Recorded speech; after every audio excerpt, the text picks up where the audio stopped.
bienvenue dans ce nouvel épisode de Reportage d'enquête. Pendant près de 2 mois, la France et les Français ont vécu une situation bien particulière de confinement afin d'enrayer la propagation du virus Covid-19 qui sévit depuis décembre dernier. Depuis quelques semaines maintenant, ce confinement a pris fin. Cependant, une question subsiste. À quel point cette situation inédite nous a-t-elle changé?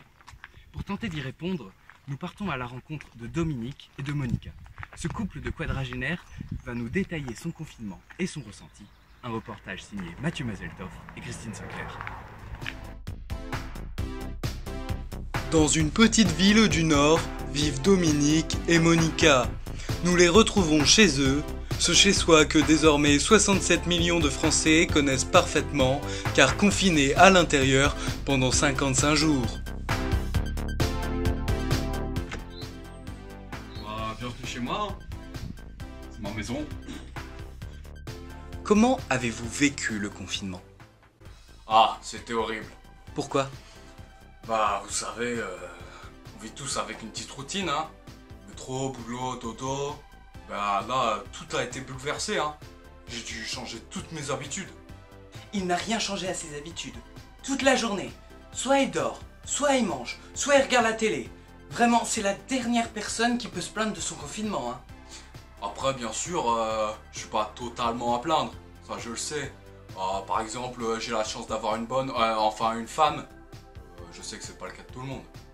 Je suis sa bonne. Il n'a rien foutu de tout le confinement. Ni même avant d'ailleurs. Vous voyez les gens qui mettent sur internet leur création en disant que le confinement leur a permis d'être plus productifs? Eh ben Dominique, c'est le contraire. Le confinement, ça l'a rendu moins productif. Alors qu'il était déjà au niveau 0. Bah, si je devais noter mon confinement, je pense que je mettrais un 6 sur 10. Non, un 7. Parce qu'il y a eu la rediffusion de la finale de la Coupe du Monde 98. Et là, je peux te dire que ça m'a fait quelque chose, hein. Ouais, j'ai été ému, quoi. Et qu'est-ce que ça vous a fait de ne plus voir vos amis pendant près de 2 mois? Ah bah, ça a été très dur, hein. Ouais, vraiment. J'avais plus personne avec qui jouer à la pétanque, avec qui regarder du foot, ou aller au bar. Mais il y avait votre femme. Ouais, tu parles, je l'aime, hein. Mais une femme, c'est pas du tout comme des amis, hein. T'as déjà essayé de regarder du foot avec une bonne femme? Oh bah non, voilà, non, ça a été vraiment très dur. Et votre famille? Ah bah, vous savez, moi, il y a plus beaucoup de monde qui est encore vivant dans ma famille, hein. Mais vous avez un fils, non? Ah putain, oui, c'est vrai. Non, je l'oublie toujours celui-là. Bah, mon vieux, moi je peux te dire, celui-là c'est le seul qui va pas manquer, hein. Oh bah non, s'il avait pu sortir de chez lui, il serait encore venu me demander de la thune, ce petit branleur. Eh, t'as vu comment tu parles de ton fils? Ouais, mais je parle comme je veux. Ouais, c'est un petit branleur, hein. Un petit branleur drogué par-dessus le marché. Arrête de parler comme ça devant la télé. Mais je m'en fous de la télé. Et s'il y a ma mère qui regarde? Non, mais ta mère, alors ta mère. Non, recommence pas comme à Noël. Reparle pas de Noël, reparle. Moi, je suis désolé, hein. Je sais que c'est une interview et tout. C'est pas grave. Ok. Que pensez-vous qu'il va se passer à la suite de cette épidémie? Je pense qu'on va se réveiller. Enfin, j'espère. Il serait temps. Tout ça, c'est la faute de l'homme, hein, de ce qu'on a fait subir à la planète depuis des siècles. Ce qu'on a vécu, c'est un cri de détresse.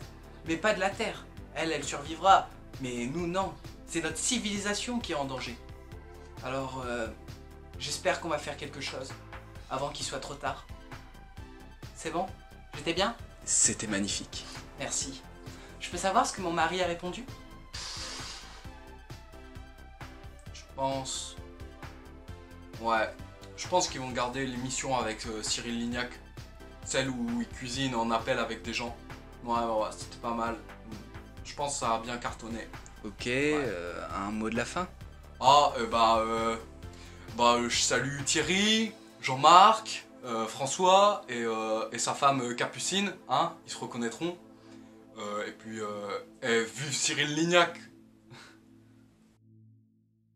Et voilà, aussi surprenante qu'a été cette période de pandémie, nous pouvons tout de même en retirer 2 choses. Que malgré la distanciation sociale, nous avons tout de même réussi à nous rapprocher et à devenir plus humains, et que, étonnamment, il y a encore des gens qui aiment Cyril Lignac.